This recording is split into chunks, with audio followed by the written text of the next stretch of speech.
y señores,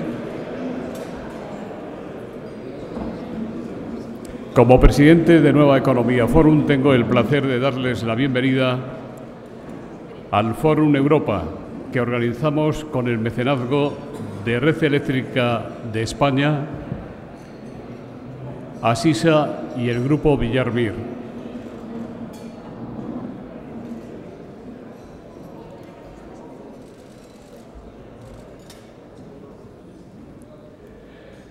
Hoy tenemos la satisfacción de recibir como ponente de esta tribuna al presidente de la Confederación de Empresarios Independiente de Madrid, don Juan Pablo Lázaro Montero de Espinosa, al que va a presentar don Antonio Garamendi, presidente de CEPIME y muy probable nuevo presidente de la COE. Querido Antonio, la tribuna es suya.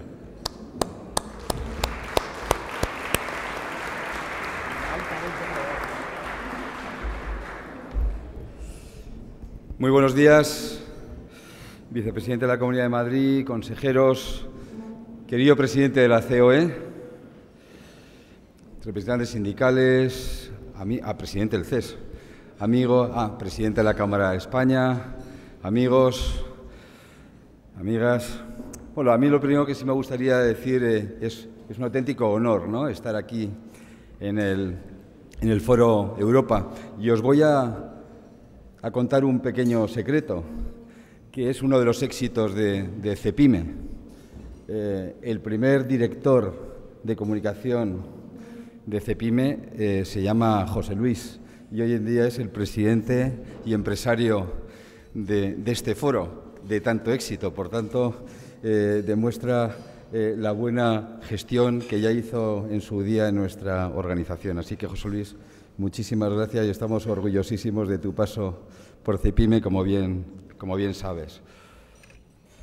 Bueno, decía aquella persona que todos conocíamos, que hoy le llamamos emérita, que es un orgullo y satisfacción presentar a un amigo. Y normalmente, a veces en estas presentaciones, el presentador suelta su rollo. Yo no os voy a soltar mi rollo, yo os voy a hablar de Juan Pablo. Y voy a intentar hablar de Juan Pablo desde un plano más personal, porque yo creo que en lo público pues todos le vamos conociendo, ¿no? Juan Pablo siempre y desde pequeñito arrancó ya con mucha vocación empresarial. Y en el colegio organizaba los viajes de esquí y ahí tenía su pequeña empresita. Más adelante, cerca de donde vivía, vendía leña a los vecinos. Vendía leña, no daba leña, eso aprendió más tarde. Y posteriormente, cuando hablamos ahora de Silicon Valley y hablamos de los garajes, él no empezó en un garaje, él empezó en un trastero, que fue el trastero de su casa, y creó su primera compañía, que se llamaba ASM, una compañía de logística, de transporte, de paquetería, y la verdad es que una empresa que la llevó a lo más alto, ¿no? Y ahí es donde tuve la oportunidad de conocerle, hace 23 años, porque en ese impulso de querer ser el mejor, yo creo que es una cosa muy potente de los empresarios, se presentó al Premio Joven Empresario de Madrid.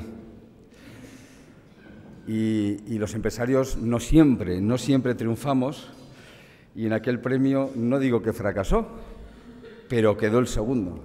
Y como es un hombre tenaz, dijo, esto no puede quedar aquí.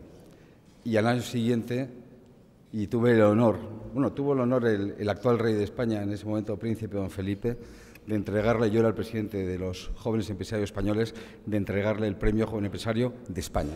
Eso es hacer realmente un éxito de lo que a veces planteamos que son los fracasos, que es de donde más se aprende. Y ahí es donde yo le conocí a Juan Pablo. De ahí vendió la compañía ASM a Agbar, se trasladó, estuvo estuvo yendo y viniendo a Barcelona. Juan Pablo tiene una relación muy especial, y lo dice siempre, con Cataluña, con Barcelona, la sigue teniendo. Y siendo el presidente de los empresarios de Madrid, defiende de forma siempre especial a Cataluña. Yo creo que es algo que le honra y algo que creo que en estos momentos es muy importante. Y posteriormente volvió a la carga y ya creó la empresa Sending. Sending, empresa de logística, que también cuya vocación pues, que tiene es ponerla al máximo nivel. Ahora, tiene alguna contradicción este amigo, ¿no? Porque en la entrada de su empresa, pone un letrero que pone: si se cree y se puede, se vence. Y claro, un madridista como él, es sorprendente que tenga un rótulo que creo que el que lo dice siempre es Simeone. Por tanto, yo no sé, pero es verdad que a veces de la competencia saca también partido. Yo creo que es algo que es importante. Y en ese sentido, tiene otra condición que yo creo es importante, que ha sido su labor social, es decir, su participación, su implicación en la participación en la sociedad. Vía fue presidente también de los jóvenes empresarios españoles, ha sido presidente de EDA Digital, ha estado en una organización realmente muy potente con respecto a lo que es esta nueva vía que tenemos.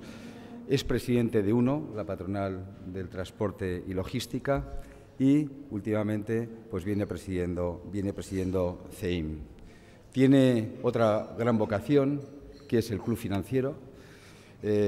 Algunos amigos estamos deseando, lo ha hecho fenomenal, pero algunos amigos, y algunos sonríe, estamos deseando que lo deje, porque es que solo puede ir a comer ahí. Y yo creo que es que en Madrid hay muchos más restaurantes para poder ir a comer, pero mientras que sea presidente del Club Financiero, solo podemos ir a comer al Club Financiero cuando comemos con él. Y luego, como es un hombre de polígono, Juan Rosell sonríe, que es el hombre del polígono, tiene otro problema, y es que se levanta rápidamente y dice: me voy a la nave, y entonces por eso algunos le denominamos el extraterrestre, claro, porque ahí va todo el día corriendo a la nave, ¿no? Que siempre es fácil, también es verdad, si hay que llamarle, encontrarle a las 12:30 de la noche, a la 1 de la mañana. Os voy a contar un secreto. Es un aficionado a la tauromaquia, pero no es un aficionado de los que ve los toros desde la barrera, no, es su carácter. Él se tira a la arena y es un gran torero, pero últimamente, para perfeccionar eso de la formación continua, alguna persona me ha dicho que está entrenando y que está dando algunas clases, ¿no? Claro, que le den clases a Juan Pablo de dar capotazos, de dar pases, pues yo creo que sería bueno. Pero claro, me han dicho que en estas clases a veces al alumno le hacen hacer de toro también. Y yo creo, sinceramente, que para embestir a Pablo no hay que darle clases. Sinceramente, eso lo lleva de raza, ¿no? Y por último, y por acabar, yo creo que es una persona familiar. Siempre tiene presente a su familia, a Ida, a Pablo, a Swan. Con Pablo comparte el campo. Comparte el campo, y no sé si tu padre lleva el ordenador al campo cuando vais a cazar, no le dejes, porque es lo que suele hacer en todos los sitios donde va. Y con Swan, pues la verdad es que yo estoy muy orgulloso porque su hija le está formando, es decir, porque ahora va aprendiendo de Mesopotamia, ha aprendido lo que es el esternocleidomastoideo, y es porque te lo encuentras muchos sábados y domingos estudiando con ella. Por tanto, es un padre ejemplar. Y por último, deciros algo que a mí realmente me emociona, ¿no? Han pasado 4 años. Han pasado 4 años para decir, lo llevo diciendo desde el primer día, que Juan Pablo Lázaro es mi amigo. Y lo digo porque hemos oído, tanto él como yo, mucho en 4 años, Juan Pablo te va a engañar, Juan Pablo no es de fiar, Juan Pablo no es tu amigo. Y Juan Pablo, yo creo que desde hace 4 años, desde siempre, desde hace 23 años, a mí siempre me ha dicho lo mismo. Y yo siempre se lo he dicho a él. Y creo que los que me conocéis lo hemos dicho muy alto. Pero bueno, creo que hoy es un buen día en público, no para casarnos, porque estamos ilustres casados, sino realmente para confirmar en público nuestra gran amistad, que siempre la hemos tenido, que la tenemos y que la seguiremos teniendo. Y ya os paso a mi buen amigo Juan Pablo, porque yo creo que hay un calificativo real y es que es brillante. Y esto lo vamos a ver a partir de este momento. Muchísimas gracias.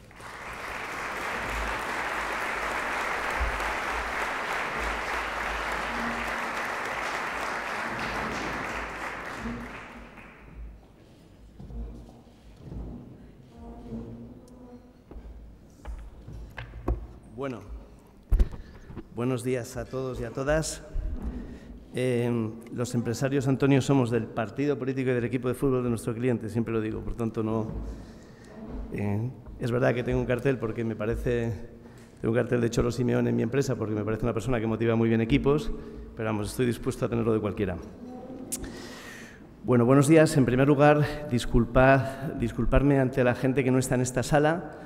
Sé que hay gente en otra sala, no ha sido culpa nuestra, por tanto lo siento mucho, pero bueno, no cabíamos todos, no dependía de nosotros, no hay suficiente espacio, por tanto mis disculpas a los que no pueden estar aquí y gracias por venir. Y a todos vosotros os llamo de tú porque yo creo que la gran mayoría somos amigos, gracias por venir, gracias de todas las opciones que hay hoy en Madrid. Ya sabéis que se dice que en Madrid o te dan una conferencia o la das todos los días, hayáis elegido este es un gran foro. Y gracias por habernos acompañado a Antonio y a mí esta mañana. Por tanto, en un día lluvioso, la gente dice que es mal día, es un día buenísimo para el campo. Gracias por estar aquí. Diputados y senadores, embajadores, presidente del Consejo Económico y Social, querido Marcos, presidente de la COE, querido Juan, presidente de la Cámara de España, querido José Luis, gracias por venir. Presidente de CEPIME, Antonio, gracias por venir, gracias por presentarme. Saludo al delegado del Gobierno que no ha podido llegar porque ha tenido un problema a última hora, pero le saludo porque siempre nos acompaña. Vicepresidente, consejero de Presidencia y portavoz del Gobierno de la Comunidad de Madrid, querido Pedro, consejeros de la Comunidad de Madrid, consejera de Economía, Empleo, Hacienda, en Gracia, gracias por estar aquí. Consejera de Transportes y muchas más cosas, Rosalía, gracias por estar. Consejero de Medio Ambiente, Carlos, gracias por estar también.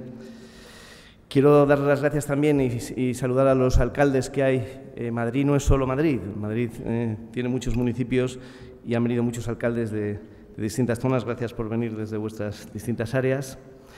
Quiero dar las gracias también por su asistencia a los portavoces de la Asamblea de Madrid, del Grupo Parlamentario Popular, a Enrique Osorio. Quiero dar las gracias también al Grupo Parlamentario Socialista, Ángel Gabilondo, que nos acompaña siempre, Grupo Parlamentario Ciudadanos, a Ignacio, gracias por venir también.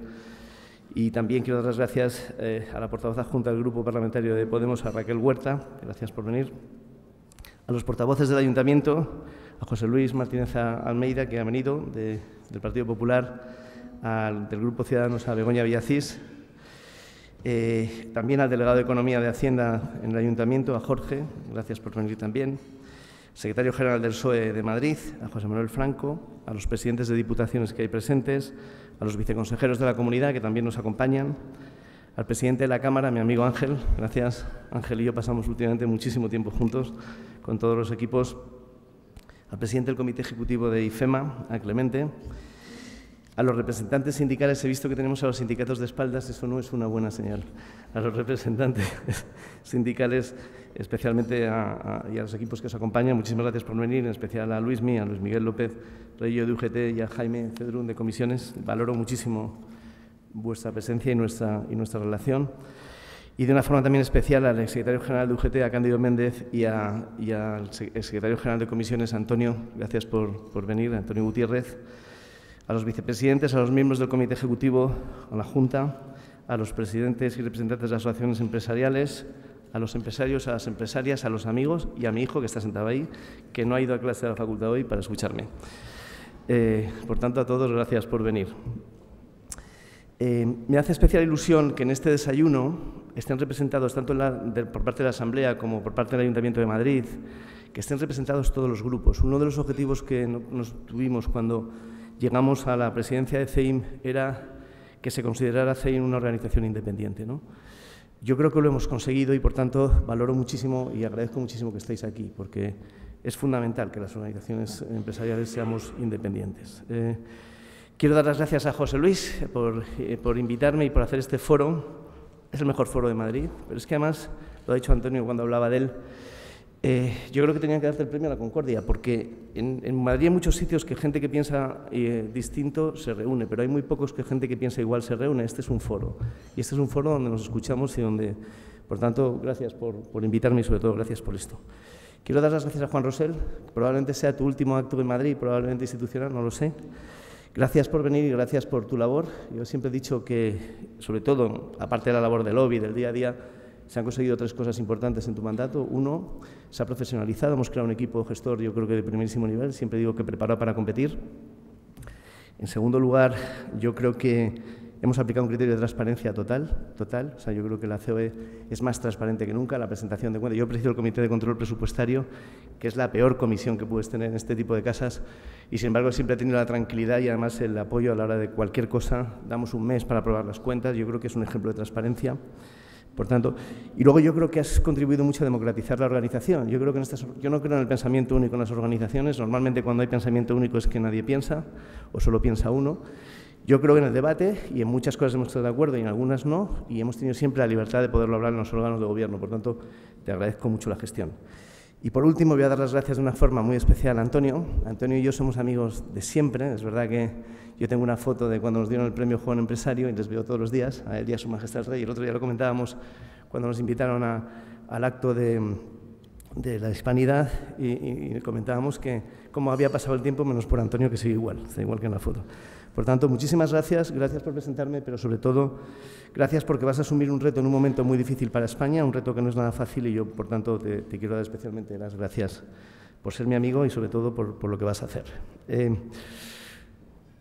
Y entro en faena. Si yo pregunto a cualquiera de vosotros, os pido que levantéis la mano, no quiero hacer demagogia, y que os posicionáis los que estáis a favor de salarios bajos o salarios precarios, de que existan diferencias salariales entre hombres y mujeres, de que exista un exceso de temporalidad o que exista pobreza infantil, nadie le levantaría la mano en la sala, ¿no? Porque sería estúpido hacerlo, ¿no? Con lo cual, con independencia de que vengamos del mundo sindical, del mundo empresarial, con distintas ideologías políticas y de distintos partidos, yo creo que estamos todos de acuerdo en el diagnóstico, ¿no?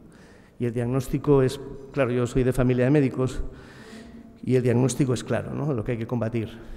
La diferencia a veces es en la terapia, y la terapia que aplicas después es muy importante. Si a una persona que tiene cáncer de piel le ponen Nivea y le dicen que se ponga al sol, pues la terapia como que no es muy buena, ¿no? Normalmente, además, en los cambios económicos se suele actuar muy parecido cuando te comunican que tienes un tumor. Primero suele haber una negación, esto no me puede pasar a mí, luego después hay un enfado, ¿por qué me pasa esto a mí? Y luego después está ya la reacción, que es cuando te ponen tratamiento. Los médicos dicen que cuanto menos duran las 2 primeras, más rápida es la recuperación, ¿no? Por tanto, tenemos un diagnóstico claro y lo que tenemos que trabajar es en la terapia para acabar con las cosas que están pasando.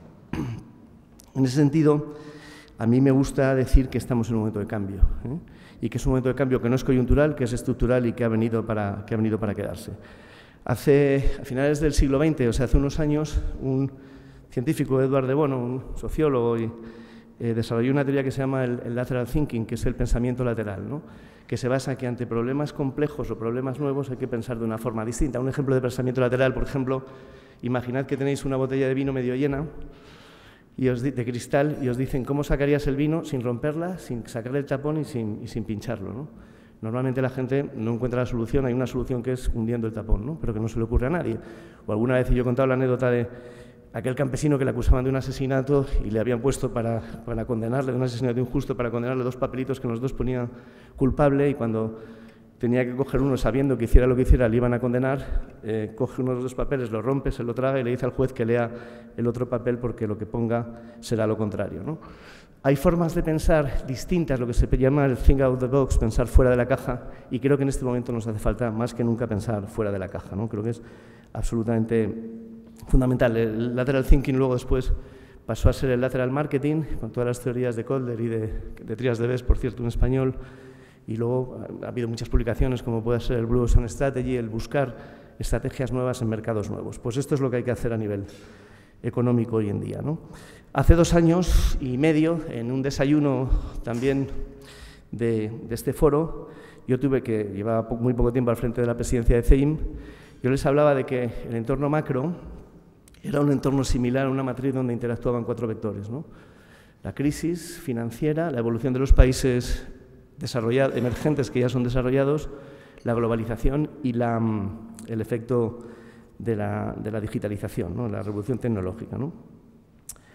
Respecto a la crisis financiera, hemos perdido 10 años, ¿no? Hemos perdido 10 años, una crisis que empezó en el año 2007 cuando Bernstein comunica que uno de sus hedge entra en bancarrota, con la crisis Lehman el 15 de septiembre del año 2008, y que ha hecho muchísimo daño a muchísimas personas en todo el mundo. En Estados Unidos se perdieron 8 billones en fondos de pensiones, donde 6 millones de parados allí, parados en todo el mundo, empresas que desaparecieron. Una crisis por la que no ha pagado nadie, es más, yo tengo la teoría de que los principales responsables son más fuertes, y una crisis financiera que ha tenido consecuencias nefastas para la economía. Es una prueba cuando Galbraith decía que uno de los problemas que tiene la sociedad mundial es que las empresas en muchos casos ya no tienen dueños, son grandes corporaciones al frente de las cuales hay ejecutivos con salarios multimillonarios indexados al corto, con lo cual no piensan en el largo, ¿no? Esa ha sido en parte eso, y una crisis, no fue una crisis de ambición, como dijeron algunos, no fue una crisis de exceso de liquidez, fue una crisis de engaño y de fraude, ¿no? Esas consecuencias han tenido consecuencias políticas, porque el que pensara que esa crisis económica, la peor de todos los tiempos, no iba a tener unas consecuencias políticas, pues es un ingenuo, ¿no? Y estamos ante escenarios que no digo que sean, no me posiciono, simplemente digo escenarios impensables. Las elecciones de Brasil hace poco, Trump, el Brexit, las elecciones de Italia, con 2 partidos de ideología totalmente distinta gobernando, Tsipras con Amanecer Dorado gobernando en Grecia. Estamos hablando de escenarios impensables. El Brexit y, por qué no también, en parte lo que está pasando en Cataluña son consecuencia directa de esta crisis económica que se tradujo en una crisis política, ¿no? Por tanto, un momento complejo. Si hablamos de la evolución de los países emergentes, nosotros solemos decir siempre que hasta hace relativamente poco medio mundo se moría de hambre, medio mundo se moría de colesterol, y el medio mundo que se moría de hambre ha dicho hasta aquí hemos llegado y queremos participar. Y la evolución es impresionante, ¿no? En el año 2007 España éramos la 8ª potencia por Producto Interior Bruto mundial, ahora ya estamos, me parece que en la posición 14ª, y China, que era en el año 2007 estaba en la 5ª con 2 billones de Producto Interior Bruto, ahora es la 2ª con 12,2. La evolución es espectacular, pero es que es en la shortlist de 8 países están incluidos también India y Brasil, ¿no? Por tanto, un cambio estratégico. Hoy nos acompaña la directora general de mi compañía, que por cierto le agradezco su labor porque es la que me permite hacer otras cosas.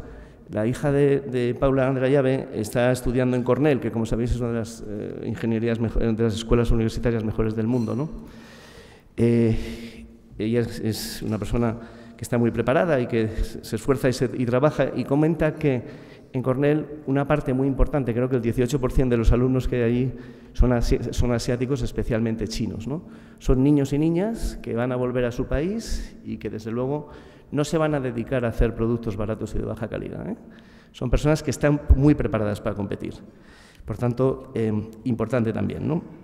Tercero, la globalización. Hace poco releía un libro de Felipe González, en un ensayo, donde hablaba y decía que en gran parte uno de los dinamizadores de la globalización es que en el fondo es la capacidad de comprar, vender, moverse por cualquier parte del mundo, es la revolución de los transportes, hoy una revolución muy importante, y la revolución de las comunicaciones. Estamos a 2 horas de comprar, de vender, de una guerra, de una decapitación, y eso es transporte y es comunicación. Es un mundo conectado. El efecto mariposa, y es que cualquier cosa que pasa en cualquier parte del mundo se traduce en un tsunami, que es lo que dice el efecto mariposa, se puede traducir en un tsunami, es una realidad hoy más que nunca. Somos un mundo conectado, por tanto, creo que es así. Y por último, la revolución tecnológica, que es un tema que a mí personalmente, yo llevé la parte de tecnología del Grupo Akbar, presidí la patronal de Internet. Yo creo que el momento es de transformación total, ¿no? Y que nos afecta a todos, ¿no? Se mueven 200.000 millones de mails, 50.000 millones de WhatsApp al día, en el rato que estemos aquí se subirán a YouTube 80 millones de horas de vídeo, una transformación gigantesca, ¿no? El Internet de las cosas, con todo lo que supone, Se habla de 2.500 millones de personas conectadas, pero es que habrá muchísimas más cosas conectadas con cosas conectadas con cosas, es innumerable las que va a haber. El Big Data que genera, con todos los procesos de metadata, el cloud, la nube para poder compartirlo, y los modelos de inteligencia artificial que se están desarrollando están cambiando las reglas de juego de todos, no solo de unos cuantos. Hay gente que dice que estamos en la sociedad del conocimiento, yo creo que es un estadio superior, estamos en la sociedad de la información. Es más, creo que hay tanta información que se convierte en desinformación. Antes, cuando había un escándalo político en Estados Unidos, se tendía a tapar. Ahora lo que se hace es dar tanta información que el que tiene enfrente no la asimila, ¿no? Por tanto, sociedad de la información masiva y donde cambian las reglas del juego. Yo me he pasado el verano escuchando podcasts, escuchando a youtubers sobre transformación digital, y me hacía gracia en un TED Talk que salía una ejecutiva china, joven, que salía y decía, explicando, y decía, el otro día estaba con mi vecino Jin Yuan y le pregunté, oye, Jin Yuan, va a ser tu cumpleaños, ¿qué quieres que te regale? Y dice que el niño le dijo, quiero una máscara de Spiderman reflectante con rayos. Y dice, claro, yo le pregunté aterrorizada, ¿dónde puedo comprar esto? Y dice que el niño le miró con cara de sorpresa y le dijo, pues ¿dónde lo vas a comprar? Donde mi mamá, en el teléfono, ¿no? Porque claro, es que esta forma de relacionarse con el mundo es una realidad, ¿no? Y los que tenemos hijos lo sabemos muy bien. Cuando yo digo, oye Siri, no tengo apagado, y se activa, quiere decir que hay una cosa que nos está escuchando permanentemente y que en función de lo que digamos hace una cosa u otra, ¿no? O el otro día que venía un gurú alemán a hablar en unas tiendas, a una red de franquicias de óptica, y decía, ¿cuánta gente tenía? Hablaba del aparato que tiene una de las tiendas online, que tú lo pones en tu casa y le dices, oye, fulanita, ¿qué tiempo va a hacer hoy? ¿Qué tráfico hay de aquí a mi oficina? Bueno, fulanita te contesta, pero fulanita también te está escuchando. Ha habido casos donde fulanita se ha utilizado para denuncias sobre violencia de género, ¿no? Quiero decir, esa es la realidad del dato, ¿no? Las principales empresas del mundo hoy son las empresas que manejan datos, ¿no? Dicen que con 10 likes en cualquier portal te conoce mejor que tus amigos, con 100 mejor que tu pareja y con 1000 mejor que a ti mismo, ¿no? Y es verdad que estamos hablando de un modelo que son predictivos. Es que Google os conoce mejor que vuestra pareja, porque tenéis más confianza con Google. Probablemente cuando alguien tiene sospecha de que va a tener un tumor, probablemente consulta antes en Google, o cuando tiene una enfermedad, consulta antes en Google que a su pareja, ¿no? Por tanto, estamos absolutamente segmentados y conocidos. Y es porque la Digital Generation, los niños que ya tienen capacidad de compra, los niños que tenían 13 años cuando se inventó Internet. Hoy la generación de nuestros hijos, yo tengo un hijo de 20 que está ahí, una hija de 15, entre los dos hay una brecha digital impresionante, no digo entre mi hija y yo, digo entre los dos. Pero hoy los niños cuando se van de vacaciones no preguntan si hay playa o si hay montaña, preguntan si hay wifi. La primera pregunta que preguntan siempre es si hay wifi, ¿no? Porque hay una dependencia total. Y a mucha gente de nuestra generación le está creando una frustración digital. Yo además tengo el síndrome de Diógenes, pero en digital, porque tiendo a acumular mail y a acumular información hasta que luego lo borro, ¿no?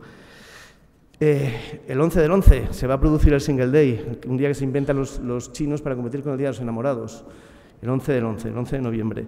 Ese día hay un portal que se llama Alibaba que el año pasado facturó 22.000 millones de dólares. Todo el grupo Inditex en todo el mundo, en todas sus tiendas, en todo el año, factura 25.000. Este portal en un solo día, 22.000. Hay dos portales de China que facturan el 85% de las ventas, ¿no? Y vamos a tener el Black Friday dentro de muy poco. El Black Friday en España era inexistente hasta hace 4 años. Yo me reía el otro día cuando nos recibió la alcaldesa, que le solicitamos y le agradecemos que cambiara la apertura, ahora hablaré de ello, de Madrid Central. Me reía porque le explicaban que el año pasado iba conduciendo y escuchaba, porque hablábamos, decían, no, el Black Friday afecta a lo digital. No, el Black Friday afecta a todo. Y me reía porque iba conduciendo y ponía en la radio ponía un despacho de abogados especializados en divorcio y decía, aprovecha la semana del Black Friday que tenemos precios especiales, ¿no? Con lo cual, esto realmente era impensable hace un tiempo, ¿no? Donde los influencers, y hablamos aquella vez también de los 5 chicos que se habían reunido en la caja mágica que tenían 35 millones de followers, siguen creciendo. El Rubius, que es español, mallorquín, está entre los 8 principales youtubers del mundo. Acaba de sacar el Día de la Hispanidad, sacó una película manga, en 4 horas tuvo 5 millones de descargas, ¿no? Esa es la realidad, ¿no? Por tanto, el mundo cambiando y cambiando de una forma muy importante, ¿no? Con decisiones éticas, con decisiones también pensando en el futuro. Estará el representante de Facebook en España aquí. Hace año y medio, la Universidad de Georgia estaba desarrollando un trabajo que estaba patrocinado por Facebook, donde El desarrollo consistía en varios equipos haciendo un proceso de inteligencia artificial. Los sistemas se coordinaron juntos porque consideraban que la acción humana era una intromisión, era como un hacker, y empezaron a desarrollar un lenguaje paralelo totalmente ajeno para protegerse de la intervención humana, ¿no? Eso es la realidad que nos toca vivir, ¿no? Y donde las empresas que no han sido conscientes pues han muerto. Claro, Blockbuster, que es un ejemplo, era la empresa líder en el mundo del vídeo. Tuvo el proyecto Netflix en sus manos, pero lo desechó. Kodak tuvo la primera cámara digital, pero hubo algún genio que dijo, oye, esto no tiene futuro, ¿no? Creo que es absolutamente fundamental. O imagínense los gestores de páginas amarillas. Yo el otro día, hace ya un par de años, tardé 10 minutos en explicarle a mi hija lo que era páginas amarillas, porque no entendía una cosa que era un libro donde ponías direcciones. Esos señores manejaban el dato de todo el mundo. ¿Dónde mejor hubiera podido nacer Google que en este tipo de empresas? Pues es un ejemplo de empresas que no han sabido desarrollar. Y vamos a ver nuevos modelos de trabajo y nuevos modelos, y va a cambiar la sociedad. Hay un estudio de McKinsey que dice que dividían en 2.000 subgrupos, de los cuales lo dividía en 8 grupos, y decía que de esos 8 grupos, 3 que representan el 50% de los trabajos que hay en el mundo iban a transformarse de una forma muy importante, ¿no? Por tanto, vamos a ver modelos absolutamente distintos, ¿no? El otro día estaba yo en mi empresa trabajando y recibo una llamada de una chica, una señorita, me dice, hola, ¿eres Juan Pablo? Sí, mira, soy María. ¿Qué tal? ¿Cómo estás? ¿Qué tal están tus padres? Digo, pues muy bien, gracias. Mi padre tiene 91 y mi madre 85 y están perfectos. Dice, mira, es que te llamo del Ayuntamiento de Madrid porque llevamos 2 días sin localizarlos y queremos saber cómo están, ¿no? Se habían ido a Murcia.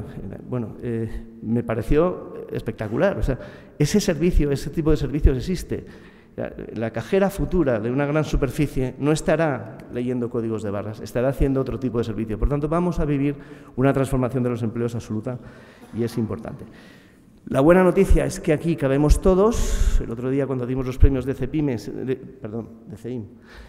cuando dimos los premios de CEIM, se lo dimos al presentador del programa Emprende, que creo que tiene un mérito tremendo, y nos hablaba de una panadería que estaba conectada por WhatsApp con los alumnos y les mandaba cómo tenían que hacer los bocadillos antes de salir de clase para tenerlos preparados, ¿no?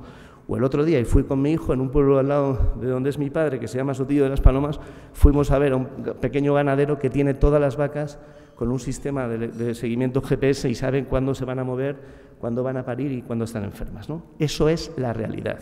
Y, por tanto, el que no esté ahí sencillamente no va a estar.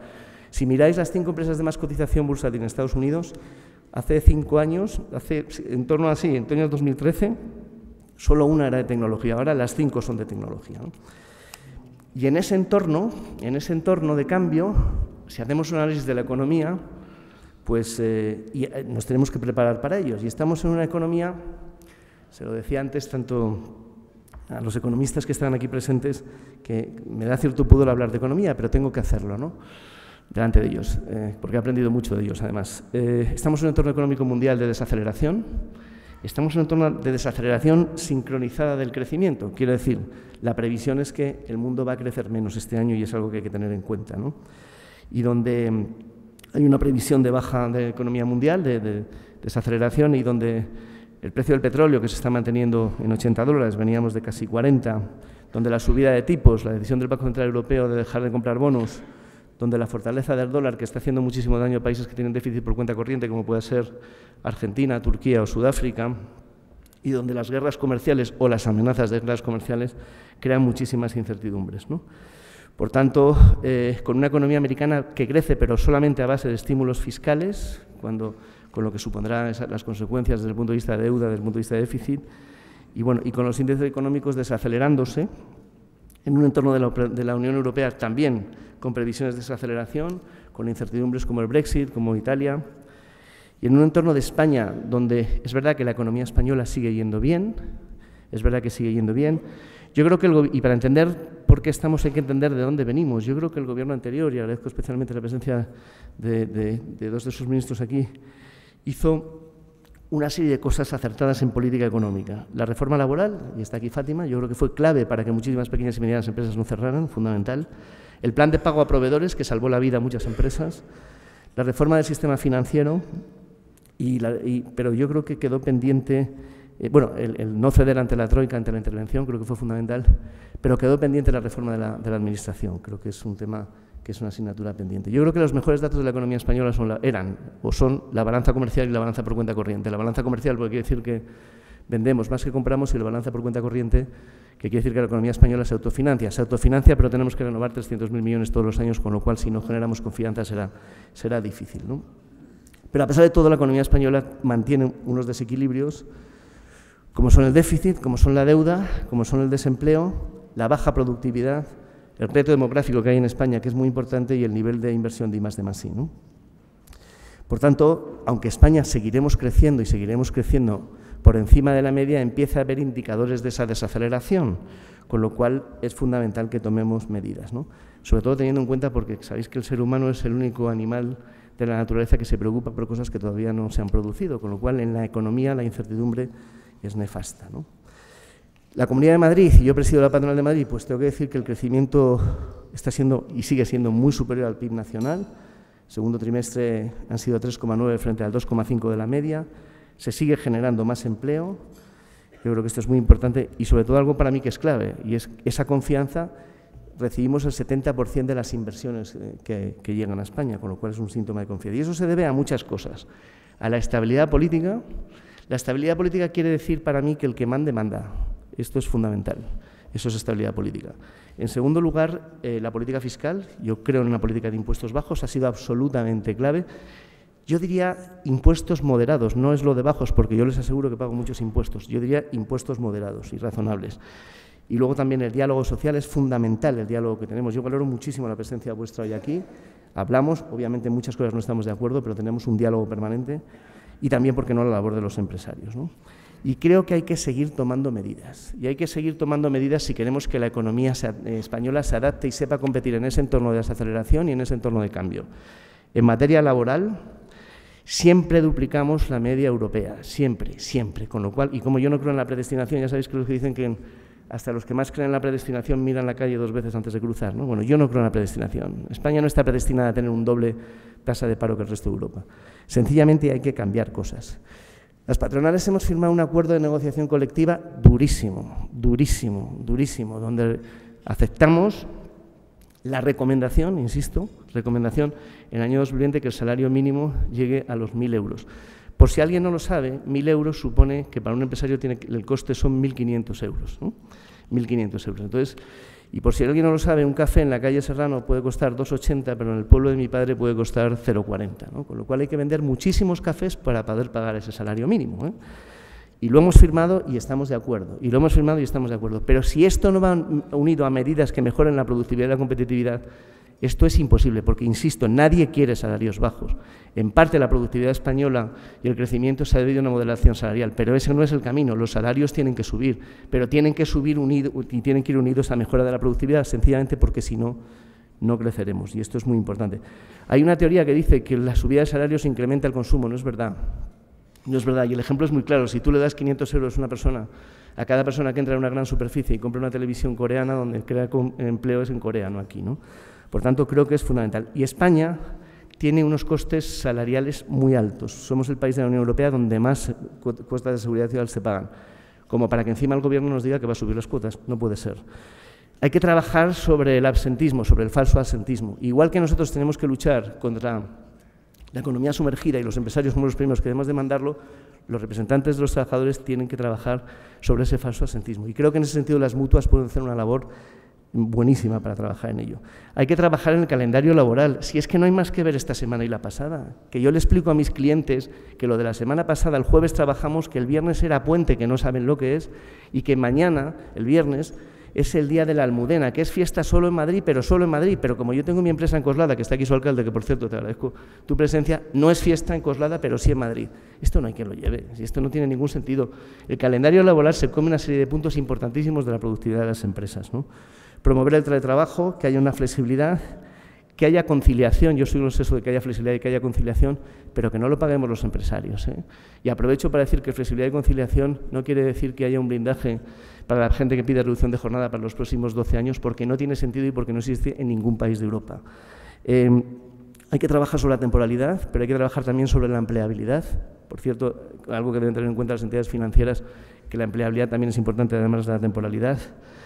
Hay que trabajar sobre el coste del servicio público de empleo, que supone la contratación de un porcentaje muy pequeño.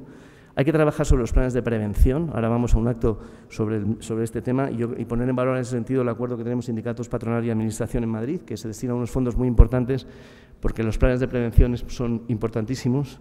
Hay que trabajar en el drama de hombres y mujeres de más de 50 años que han perdido su empleo y que no lo van a encontrar, Hay gente que no va a encontrar su empleo y es un drama importantísimo. Hay que trabajar en los parados de larga duración. Hace tiempo yo hice unas declaraciones donde dije que había que mantener el salario a los parados de larga duración de forma indefinida. Y algunos me criticaron y dije, no, pero esto es muy importante, porque claro, si una persona no puede encontrar empleo, claro que tiene que recibir esa contraprestación de larga duración, pero a los que no puedan, no a los que no quieran, creo que es absolutamente fundamental. Creo que tiene que haber una palabra flexiseguridad, y esto es fundamental, porque si hay flexiseguridad, los trabajadores se sentirán seguros, aumentará la contratación indefinida, pero a su vez los empresarios contrataremos. Y permitidme, y lo he puesto a última hora, nos preocupa mucho los cambios de legislación que pueda haber en materia de becarios, porque creo que cumple una labor absolutamente fundamental, es una forma de entrada en la empresa y en ese sentido creo que hay que pensar muy bien lo que se hace con respecto a ese tema. En materia fiscal, decir que subir los impuestos siempre es absurdo, pero en este momento o de crecimiento o de amenaza de desaceleración también lo es. Yo suelo explicar la curva de Laffer con un ejemplo de tendero de barrio. Imaginad que a un tendero de barrio le ponen una gran superficie al lado con unos precios más competitivos y empieza a perder clientes y empieza a perder cuota de facturación y dice, bueno, no importa, como he perdido cuota de facturación voy a subir los precios y así facturo lo mismo, ¿no? No tendría ningún sentido, ¿no? Bueno, pues eso quiere decir que hay muchos tenderos de barrio que entienden mucho mejor el efecto Laffer que muchos economistas, ¿no? Subir los impuestos, a partir de un cierto nivel no se recauda más, se recauda menos, disminuye el consumo, aumenta la economía sumergida. Por tanto, creo que es fundamental. Y algo que es muy antiguo, y es que el déficit lo van a terminar pagando los ciudadanos, los de ahora o lo que es peor, nuestros hijos. Somos la primera generación que está egoísta, que está derogando o demorando el pago de nuestros acuerdos con nuestros hijos, ¿no? Y es que países como Portugal o Grecia, que no me da igual la ideología, ya he dicho que somos del equipo de fútbol del partido político de nuestros clientes, están bajando impuestos por el que acabe, ¿no?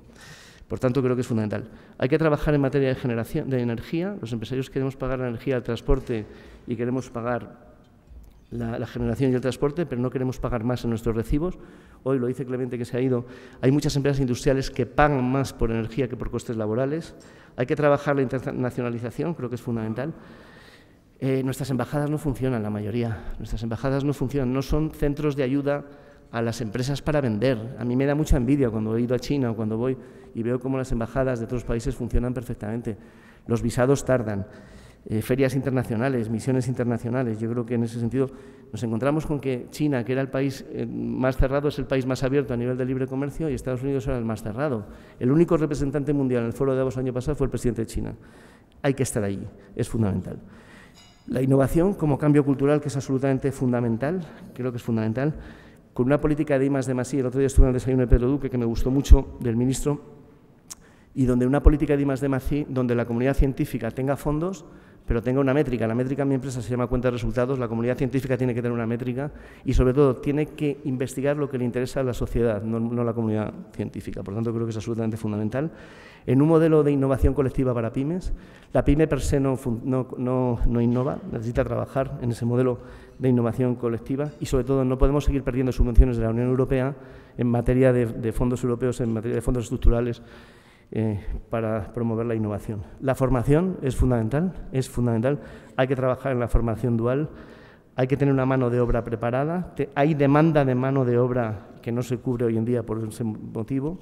La unidad de mercado absolutamente fundamental, miren la posición que está España en el Doing Business, el espíritu emprendedor, fundamental también.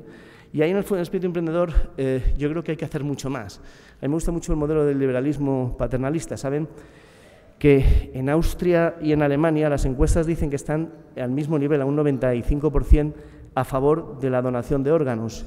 Sin embargo, si miran las estadísticas, Austria está hay un 94% de personas que donan y Alemania el 12%. ¿Saben por qué? Porque en Austria hay que firmar un papelito si tú no quieres donar. En Alemania hay que firmar un papelito si tú quieres donar. Ese liberalismo paternalista es lo que hace que se disparen las adopciones. Si aplicamos ese modelo similar e incluimos la formación el espíritu emprendedor en los niños, si en las clases de nuestros hijos les explican lo que es crear una empresa, lo que es crear un negocio, porque detrás de cualquiera de nosotros hay un empresario. Yo lo dije, UGT me invitó hace 3 años a la escuela de verano y se lo decía, normalmente una persona cuando está al frente de un sindicato, una labor sindical, tiene una capacidad de liderazgo. Detrás, y les decía, es un buen momento para que dejéis un sindicato y montéis una empresa, porque en el fondo sois líderes, ¿no? Detrás de cualquiera hay un empresario y hay que promover ese espíritu emprendedor. Transformación digital, y ya no me da tiempo, pero hay que trabajar en industria, Europa se ha desindustrializado y la industria mantiene puestos de trabajo de calidad y aguanta mejor las crisis, creo que es fundamental. Pero hay que preguntar a las grandes empresas, pero hay que preguntar también a una pequeña empresaria de ventas con Peña Aguilera que tiene una fábrica de bolsos pequeñita y que está a punto de cerrar y hay que pensar por qué va a cerrar su fábrica, ¿no? Turismo, tenemos que ir a un modelo de turismo sostenible que genere riqueza, que genere empleo, donde tenemos que vender, no tenemos que despachar, tenemos que ir a los caladeros donde están los turistas, es absolutamente fundamental, y donde hay que utilizar el marketing digital para ello. ¿Se acuerdan del Banco de Ortigueira, que yo les hablo algunas veces, de ese alcalde que habían puesto un banco en el pueblo de Ortigueira? Me decía que este verano han ido a ver el banco 120.000 personas, 120.000 personas solamente por campañas de marketing digital, o mejor dicho, de marketing viral, ¿no? Decir que en turismo estamos totalmente en contra de la tasa turística no tiene sentido. Lo que hay que hacer es aumentar los presupuestos de turismo. No tiene sentido que cuando venga un turista se le ponga un cartel diciendo bienvenido, pague porque molesta. Yo creo que hay otras muchas formas de recaudar distintas a esas y creo que hay que potenciar Madrid en ese sentido, ¿no? Comercio exactamente igual, creo que el comercio es fundamental. El futuro es de la unicanalidad. No es verdad que el e-commerce va a acabar con el comercio tradicional, lo que sí va a crear es modelos de desarrollo de unicanalidad y hay que acabar con la venta ambulante ilegal. La venta ambulante ilegal, además de crear un problema económico importante y crear un problema de imagen importante, es que hace mucho daño a los comerciantes que pagan sus impuestos, ¿no? Poner en valor en ese sentido la labor de Merca, como la pongo también siempre de IFEMA. La movilidad, no me da tiempo a hablarlo más. Nosotros, respecto al tema de Madrid Centro, nos hemos posicionado. Yo he empezado por decir, primero tengo que decir que tenemos un diálogo permanente con el Ayuntamiento. Cuando me preguntan, ¿es que no hay diálogo? No, si hablamos. Otra cosa es que podemos estar de acuerdo o no. También quiero dar las gracias porque la alcaldesa, a una petición nuestra, retrasó. Pensaban poner en marcha el plan antes del Black Friday. El Black Friday afecta a todo el mundo y se ha retrasado. Nosotros, sencillamente, nos replantearíamos, y así lo hemos mandado en una serie de propuestas, totalmente el plan de Madrid Central, porque pensamos que requiere un análisis. Claro que queremos una ciudad más limpia. Nosotros creemos en las Smart City, la ciudad que hay ahora no sirve. Yo también creo en el Smart Village. Yo creo que en un futuro no pensemos tanto, porque habrá mucha gente que a lo mejor trabaje desde el campo, porque hoy en día las nuevas tecnologías lo permiten, pero creo que es un plan que necesita mucho más análisis y hemos hecho una batería de propuestas en ese sentido, ¿no? Y por último, como áreas de interés, pues una opinión sobre los presupuestos que se han previsto creo que cometen 2 errores. Uno, consideran que las empresas lo aguantamos todo, no es verdad, la empresa no aguanta todo, solamente el 40% de las pymes están en beneficios, luego no lo aguanta todo. Y el segundo, cuando oigo que estos presupuestos contemplan impuestos que lo van a pagar solo las empresas, si es que las empresas repercuten los costes al destinatario final, con lo cual al final esto lo vamos a pagar todos, ¿no? Y me hubiera gustado, no me da tiempo, poner en valor también la importancia que damos en nuestra organización a la incorporación de las mujeres en el puesto de trabajo. Personalmente no creo que haya un problema de brecha salarial, aunque lo hay, pero habría que analizarlo muy despacio. Los datos, como saben, 16% de la media Unión Europea, 22% en el caso de Alemania. Los países, normalmente en las infraestructuras más industriales suelen haber más brecha salarial y España está en un 14%. Pero desde luego hay un déficit de mujeres en puestos de responsabilidad. Yo creo que hay un antes y un después del 8 de marzo, desde luego. Yo asistí a esa manifestación. Creo que la huelga, personalmente creo que no tenía mucho sentido, pero desde luego sí creo que la manifestación que hubo después y poner en valor la importancia de la mujer creo que es absolutamente fundamental.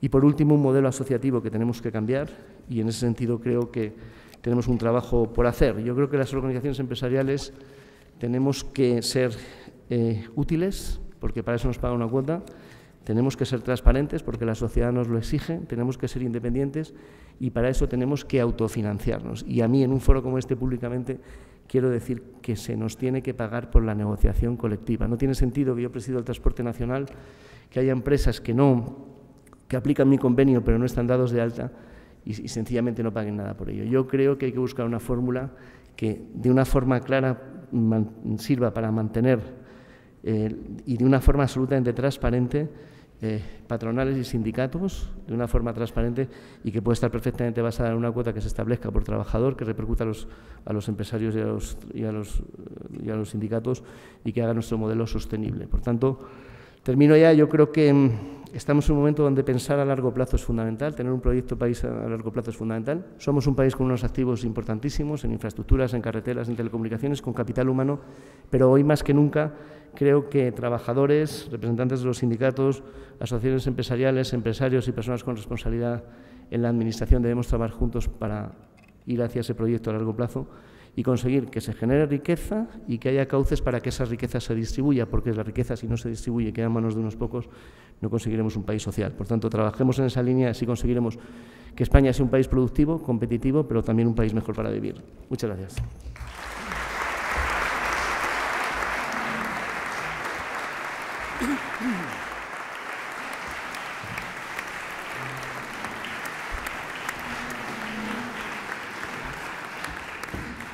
Muchas gracias, Juan Pablo. Muchas gracias, Antonio, por la presentación. Presidente, tenemos muchísimas preguntas. Usted no se puede caracterizar por la brevedad. Le ruego que haga un esfuerzo especial. Estoy seguro de que lo va a hacer. Damaso López Martín dice: ¿qué opina usted de la sentencia del Tribunal Supremo sobre el impuesto de las hipotecas? ¿No le parece que la banca gana, pero que pierde clamorosamente la fiabilidad de la justicia después del bochorno de la superexpresa anulación de la sentencia emitida la semana pasada por la Sala de lo Contencioso? Miguel Ángel Noceda, de El País, dice: hoy es el día de las hipotecas. Para usted, ¿quiénes son los buenos? ¿Los 15 que votaron de un lado o los 13 que votaron del otro? Macarena Rivera dice: ¿cómo ven los empresarios la actuación del Tribunal Supremo en las sentencias sobre las hipotecas? No me esperaba la pregunta, la verdad. A ver, nosotros en ese sentido decir que, bueno, primero no hemos analizado la sentencia porque fue ayer a última hora. En segundo lugar, decir que somos absolutamente respetuosos con las decisiones en ese sentido judiciales, por tanto no nos posicionamos en un sentido. Lo que sí decir es que es muy importante la confianza país. Lo que ha ocurrido en las últimas semanas ha sido muy negativo para esa confianza. Creo que esto crea una convulsión en la sociedad y, por tanto, ojalá no hubiera ocurrido, ¿no? Desde luego, creo que lo que ha ocurrido no ha sido nada bueno. Creo, además, que va a tener consecuencias, pero bueno, en ese sentido, respecto a la sentencia en sí, nosotros no nos definimos porque no tomamos posicionamientos respecto a sentencias judiciales. Por tanto, no me defino si hay buenos o malos, porque realmente lo que hacemos es acatar la sentencia y ya está. Entre otras razones, porque los bancos son miembros de COE, CEPIME y de CEIN también. Bueno, hay muchas pequeñas empresas que también seguro que han pedido hipotecas, ¿no? No, yo creo que sencillamente porque creo que hay que respetar, en un sistema de división de poderes hay que respetar al Poder Judicial, ¿no? Pero bueno, esto es lo que hay. Yo creo que lo que sí digo es que la confianza, la confianza de un país se basa mucho en la seguridad jurídica y hacer permanentes cambios es muy malo para la economía. Jorge Domínguez dice: ¿qué valoración hace usted de la situación generada por la imposibilidad del Gobierno de Sánchez de sacar adelante los presupuestos generales del Estado? También le preguntan desde Al Rojo Vivo, desde Al Rojo Vivo, María Signes, le pregunta: desde CEIN y CEPIME o incluso desde la COE, ¿también creen que no se pueden permitir medidas a corto plazo para garantizar la gobernabilidad? ¿Creen que esa es la finalidad de este Gobierno?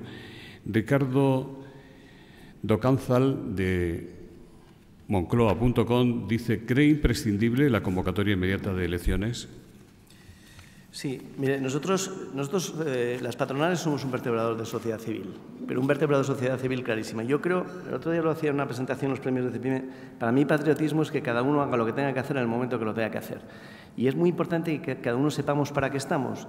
Las patronales no tenemos que hablar de política ni tenemos que hacer política, tenemos que hablar de política económica. Entonces, yo creo que nosotros nos tenemos que posicionar si hay elecciones, quién gobierna, quién no gobierna. Yo solo digo la política económica que hay que hacer para que el país avance, y a quien gobierna, que no lo elegimos las patronales, obviamente, lo elegimos los ciudadanos, hay que decirle si hace una cosa bien o si hace una cosa mal y las consecuencias de si hace una cosa mal. Eso es lo que tenemos que hacer. Nosotros no tenemos que opinar si hay elecciones, si hay presidentes, si no hay, si tiene... Esa no es nuestra labor. Yo como ciudadano podré opinar lo que me dé la gana. En representación de no lo puedo hacer. Respecto a los presupuestos, sí me posiciono. Los presupuestos no me gustan. Se habla de subidas de cotizaciones. He dicho que tenemos las cotizaciones más altas de Europa. Se habla de subir los impuestos a las empresas. He dicho que solo el 40% de las pymes, están en pérdidas. He dicho, cuando se nos dice que esto lo van a pagar las empresas, es un error, lo van a pagar los ciudadanos. En cualquier proceso productivo, un incremento de producción se repercute al precio. Si eso lo sabe, o sea, cuando al panadero de un pueblo de Segovia le suben la harina, sube la barra de pan. Si eso lo sabe todo el mundo. Y aquí el impuesto actúa como un incremento del coste de producción. Por tanto, creo que son unos presupuestos que no son adecuados para la situación que estamos viendo. Y además me cuesta mucho creerme la línea de ingresos y me creo de verdad la línea de gastos, con lo cual probablemente aumente el déficit y tengamos un problema. Volviendo al tema de las hipotecas, Regina Domínguez dice, como presidente de CEIN, ¿no cree usted que al tratarse de un impuesto cedido a las autonomías, la Comunidad de Madrid debería poner tipo cero a este tributo sobre las hipotecas como rige para el patrimonio y las sucesiones? ¿Por qué pagar en Madrid mientras en el País Vasco y en Navarra los contribuyentes están exentos de este impuesto? Creo que la consejera ha dicho que sí con la cabeza, ¿no? No, bueno, a ver, yo no banalizo con el tema de lo que ha pasado con las hipotecas porque creo que, insisto, creo que hoy es un día muy especial para este país y creo que se ha creado una incertidumbre y tal. Pero vuelvo a decirlo de antes, respecto al posicionamiento nuestro, total respeto a las decisiones, no las analizamos nunca.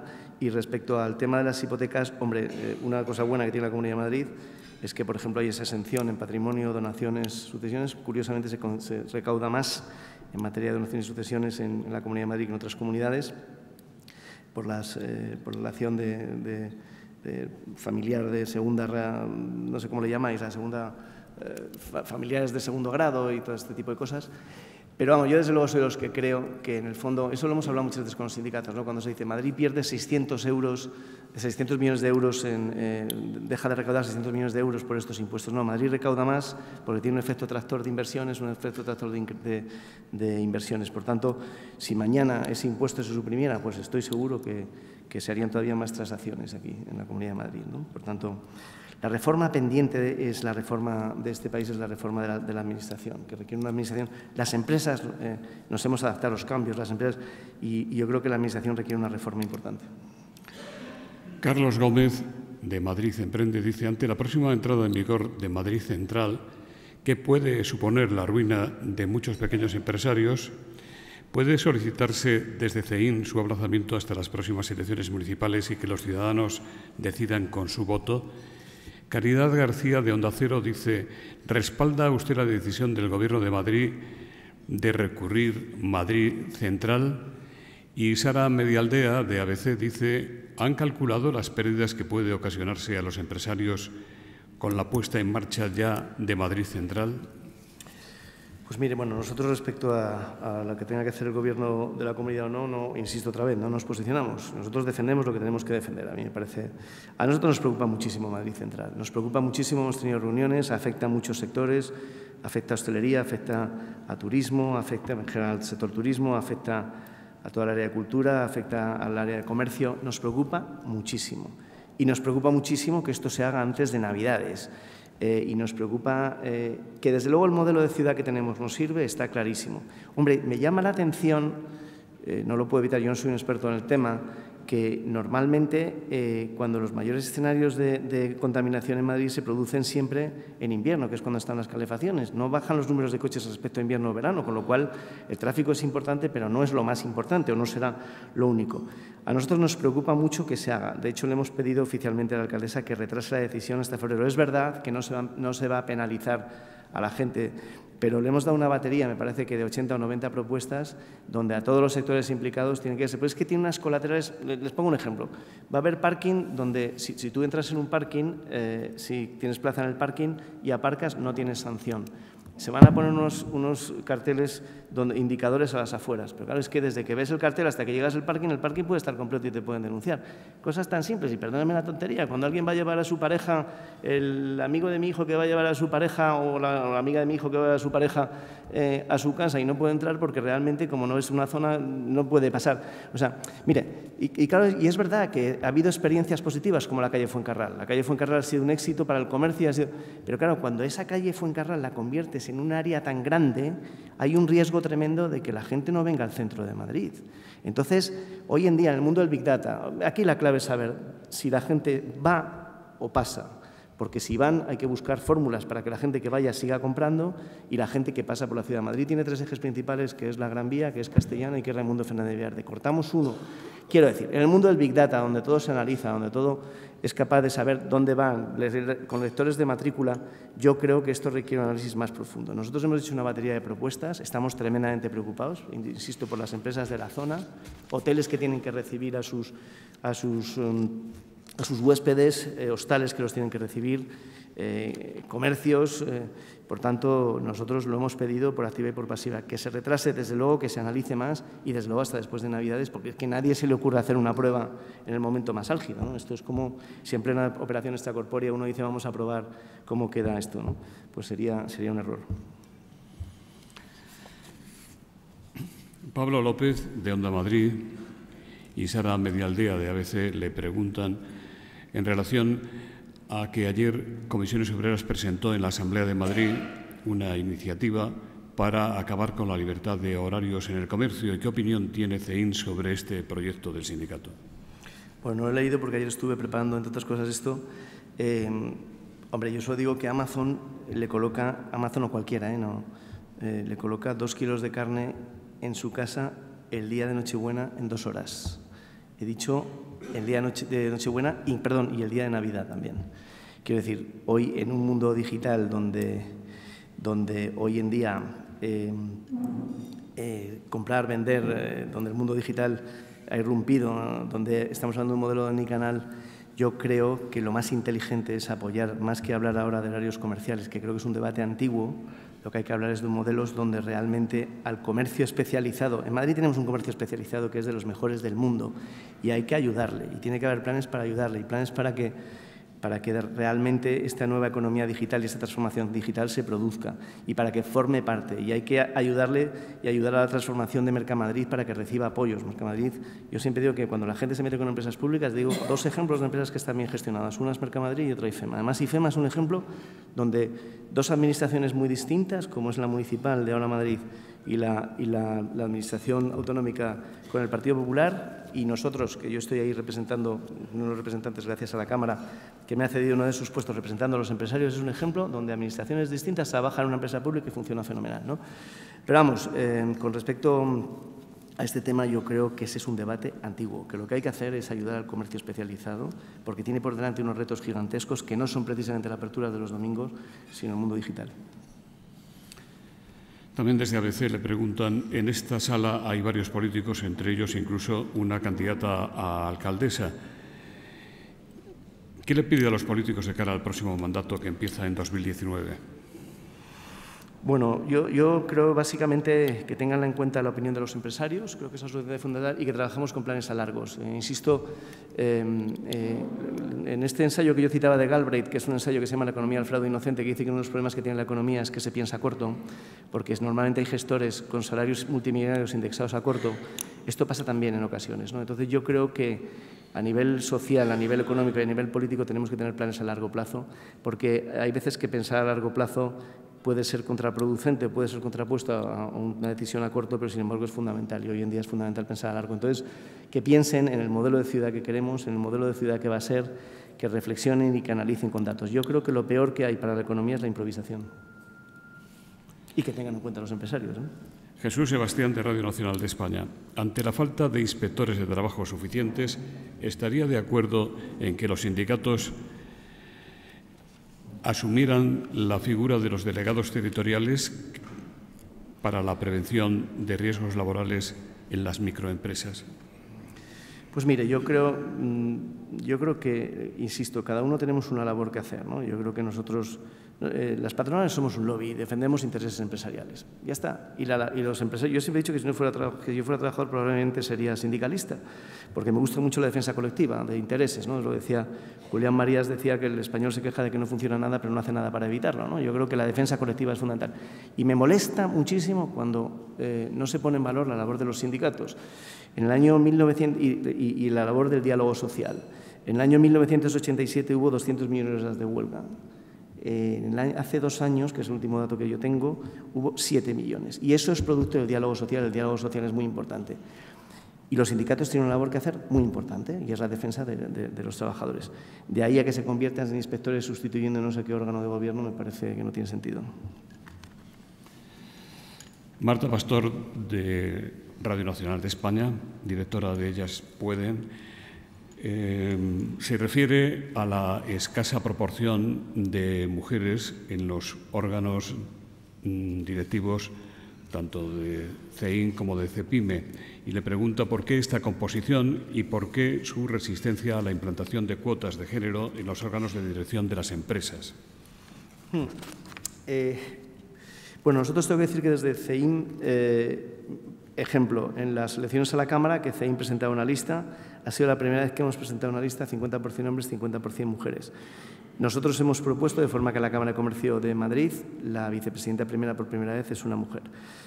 Y estoy totalmente de acuerdo que para mí es un tema que personalmente me obsesiona. Yo, insisto, no creo tanto en el tema de brecha salarial, que creo que se hace un análisis muy sesgado y sí la hay, pero hay que analizar las causas, tiene mucho que ver a veces con antigüedad, tiene mucho que ver.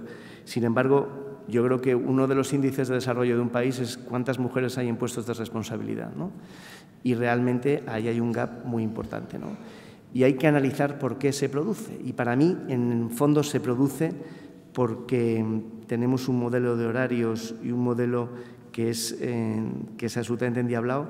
Y, sobre todo, ya no es tanto, yo creo que realmente cuando se produce una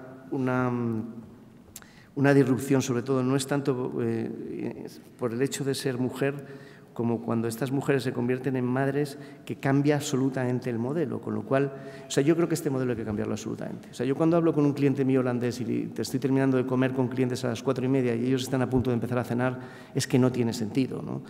Entonces, tenemos que trabajar en modelos de flexibilidad, tenemos que trabajar en modelos absolutamente, porque siempre digo además que el mismo derecho que tiene un hombre o una mujer a tener puestos de responsabilidad, y lo tiene un hombre y su mujer para compartir con la familia. Por tanto, yo personalmente, como decía antes, que tenemos que ir a un modelo, es que el modelo laboral en España hay que cambiarlo, y hay que cambiarlo de acuerdo con los sindicatos. Yo siempre he dicho que nos deberíamos ir 3 meses al Poblar, que hace mucho frío en invierno, y no salir de ahí hasta que tuviéramos un modelo consensuado, porque realmente lo que tenemos no sirve. Y desde luego hay un déficit de mujeres con puestos de responsabilidad, que se tiene que hacer por cuotas. Mira, ¿sabes cuántos embajadores tiene España? Me parece que son 130. ¿Sabes cuántas mujeres hay? 12. En las carreras STEM empieza a haber un porcentaje bajísimo de mujeres. Ponemos una cuota y decimos solamente puede haber el mismo número de hombres y de mujeres. Yo no creo tanto en las cuotas como en transformar la sociedad, y creo que eso es una parte que se está produciendo, que es injusto, que es malísimo. El talento está dividido al 50% y estamos perdiendo una parte importantísima de talento porque el sistema no está permitiendo acceder a puestos a muchas mujeres.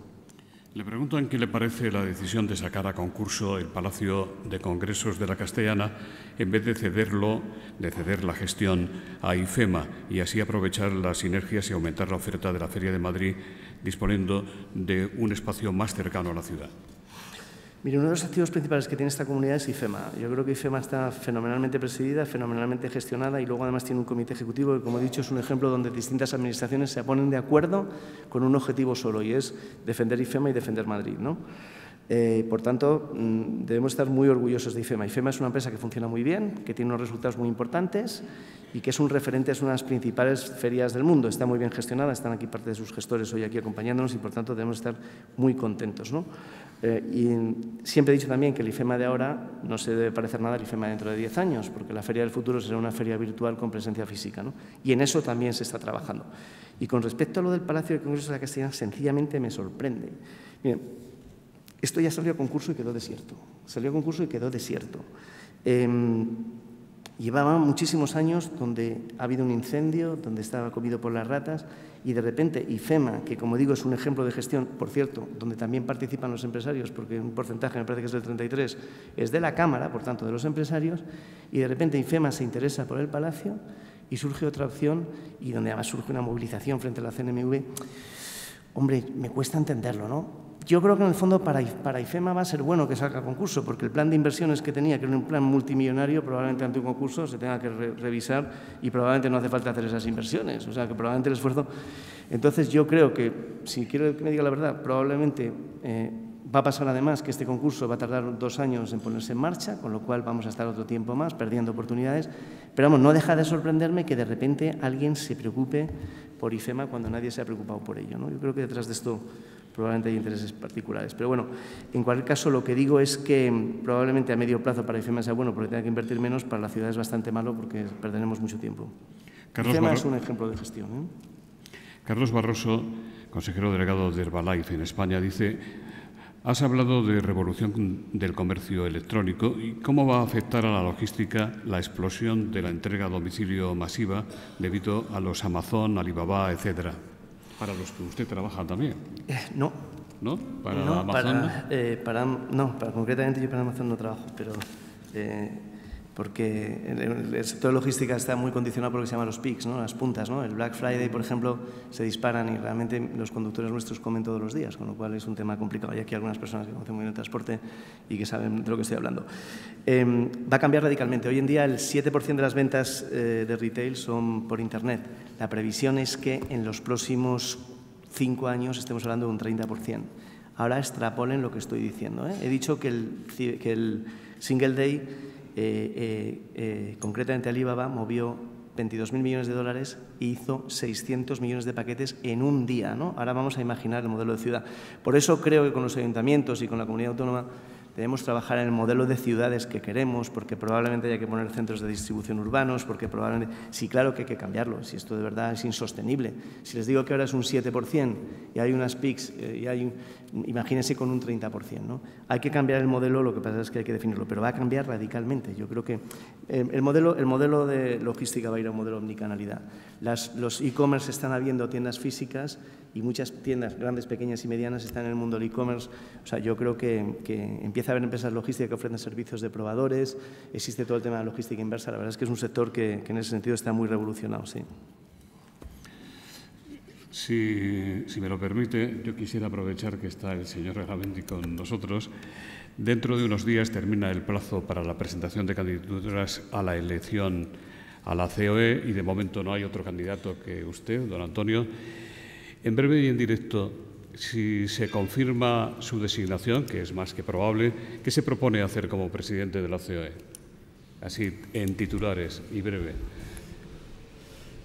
Había un título, invítame a un desayuno y te lo cuento mañana. Ya está usted invitado, ya está usted invitado.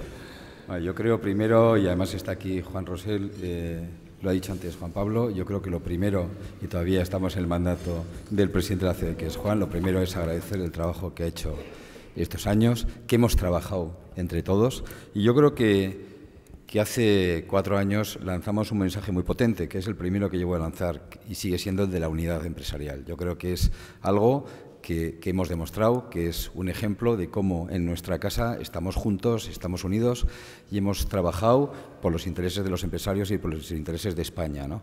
Y yo creo que eso es lo que vamos a hacer. Y como no podía ser de otra manera, y hace poco le oí a Felipe González en Roma el año pasado, que nos decía que cuando un nuevo presidente llega, yo creo que es muy importante respetar el pasado, aprender de la historia, pero tiene que venir con ganas de hacer cosas nuevas e intentar mejorar. Es decir, yo lo que voy a intentar es mejorar lo que hemos hecho hasta ahora, que he participado también en lo que hemos hecho hasta ahora, pero intentar mejorar y con un tema fundamental, y lo ha comentado también Juan Pablo, más participación. En España hay 3.000 organizaciones empresariales que están de una y otra manera en COE, 3.000, por tanto, muchísima más participación. Esto es una confederación, esto va de abajo arriba, más transparencia, más de la que ya hay, porque no tenemos ningún miedo a tenerla, y, por supuesto, y seguir manteniendo la independencia que ha dicho Juan Pablo, que es la clave. La independencia siempre con un tema para mí muy importante, desde la moderación y con sentido de Estado y con lealtad institucional, que yo creo que es otro tema fundamental. Nosotros hemos venido a sumar, estamos para sumar, como bien decía Juan Pablo. Cuando criticamos lo hacemos para sumar, no lo hacemos para restar, y eso es nuestro objetivo y en lo que, bueno, pues si mis compañeros y compañeras de COE lo deciden, pues voy a seguir haciendo, como he venido haciendo con Juan desde CEPIME. Y desde aquí también, insisto, de nuevo, agradecerle al presidente de COE estos años que ha dedicado a la organización, estos y todos los años que lleva, claro. Muchas gracias. Las últimas preguntas, y siento no poder hacer otras, para el señor Lázaro. Valentín Bustos, de Mercados.es, dice: hay una especie de guerra fría con el Instituto de Empresa Familiar. Ellos se han puesto la medalla de ser los verdaderos representantes de los empresarios, por así decirlo. Y Fernando Valls, de La Información, dice: ¿qué valoración hace de la ofensiva fiscal del Gobierno contra las empresas? ¿Da por rotas las relaciones con el Ejecutivo? Bueno,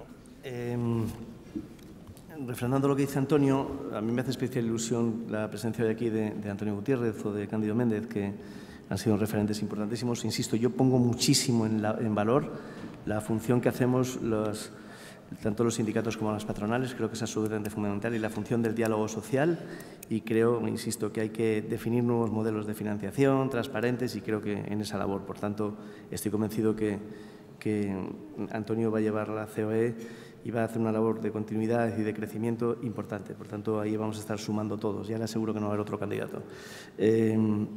Respecto al tema del instituto, miren, las empresas que forman parte del instituto primero están todas en COE, a través de sus patronales sectoriales o incluso algunas directamente, ¿no? Bueno, yo creo que lo que hay que hacer, cada una de las personas que forma parte de ese grupo representan una parte muy importante del PIB, son gente que tiene como digo, genera muchísimo empleo, muchísima riqueza, y yo respeto su opinión, que no existe ningún tipo de enfrentamiento de nada, y al revés, son parte importante. Unos en las patronales de la construcción, otros en las patronales de distribución. Por tanto, lo que hay que hacer es siempre escuchar las ideas de los demás e intentar mejorar el día a día. Yo creo que COE es clarísimo, COE es un lobby. Muchas veces nos pregunta la gente la diferencia entre COE y la Cámara, pues es muy clara. La Cámara es una entidad de servicios y la COE es un lobby, las patronales somos un lobby, y nosotros lo que tenemos que hacer es defender intereses empresariales y recoger opiniones de una serie de personas que, como digo, generan cientos de miles de empleos y que aportan mucho al PIB, y que, por tanto, sus ideas son siempre bienvenidas, ¿no? Yo creo que la COE se está convirtiendo en un centro aglutinador. Claro que hay muchos centros de pensamiento y claro que hay muchos centros de debate, pero realmente al final todo acaba convergiendo en COE, que es donde al final se hace esa labor de lobby tan importante para las empresas. Y con respecto al Gobierno, yo creo que José María de Cuevas decía que hay que negociar, y cuando se rompe la negociación y cuando uno se levantaba, lo que había que hacer era volverse a sentar, ¿no? Nadie rompe negociaciones con nadie. Lo que sí decimos, hombre, no entendemos, por ejemplo, que habiendo pactado con los sindicatos una ANC durísima, como he dicho, durísima, que va a ser muy difícil de llevar adelante por parte de muchas pequeñas y medianas empresas, muy difícil, pues que, y habiendo estado, pues si no es una negociación tripartita, es bipartita, pero se firma con el Gobierno, no entendemos que de repente el Gobierno luego haga una propuesta y en vez de los 900 euros hable de 950, pero si eso estaba ya firmado, ¿qué sentido tiene ahora meterse en el diálogo social, ¿no? Y ya he dicho, y no nos gustan los presupuestos tal y como están planteados, porque pensamos que tiene una carga sobre las empresas que no se va a poder soportar bien y que va a mermar la competitividad. Pero vamos, no, yo creo que en ningún momento se ha hablado ni de romper la ANC, ni de romper la negociación, ni con los sindicatos, ni tampoco con el Gobierno, ¿no? Muchas gracias. En nombre de los mecenas que hacen posible el Fórum Europa, el Grupo Villarmir de Red Eléctrica de España, representado hoy por don Roberto Arranz, don José Abad, el doctor Abad de Asisa, va a despedir el acto. Primero, agradecer a Juan Pablo, denominado muy amigablemente el extraterrestre, agradecerle encarecidamente que nos haya puesto en una realidad cruda, pero que creo que es imprescindible tener en cuenta. También agradecerle esa capacidad tauromáquica que tiene, no solamente como algo más que un aficionado, porque estamos muy necesitados de personas valiosas que indiquen un camino que seguir. El diagnóstico que ha planteado es un diagnóstico complejo. Los tratamientos, evidentemente, tampoco pueden ser únicos, pero yo desde aquí le deseo y le deseo fervientemente que ese diagnóstico o diagnósticos sean compartidos y sigan un buen plan. Y a todos ustedes por estar aquí compartiendo y que espero que les haya gustado tanto como a mí su disertación. Gracias.